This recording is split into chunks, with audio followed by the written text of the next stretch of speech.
this is everyone's responsibility, because not only the policymakers are responsible for social change. So all of us, as a community living in Europe, we are responsible for addressing any sort of prejudice that occurs in Europe. Of course, different players at different levels have different mechanisms for acting on these forms of racism, of discrimination, of hate that express themselves through messages of intolerance and right-wing extremism.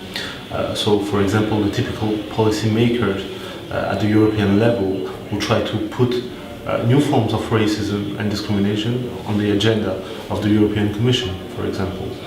Grassroots movements, they will voice their concerns and express themselves in a calm, disciplined, and at the same time determined manner.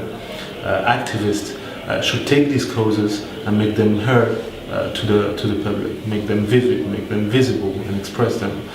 Intellectuals should write books, novels, reports, essays, showing how these ideologies prosper and develop throughout Europe.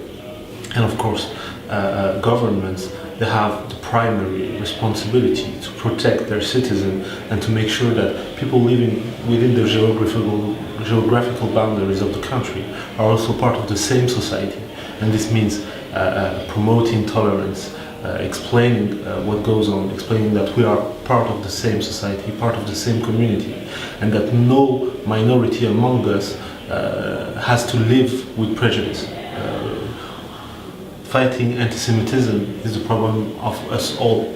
Fighting Islamophobia, fighting Negrophobia, fighting anti-Roma forms of racism is my responsibility, individually, our responsibility as a whole. So, in summary, that's everyone's responsibility, that's a collective responsibility, but each one of us, at his specific level, has a different mechanism, a different contribution to tackling these forms of racism.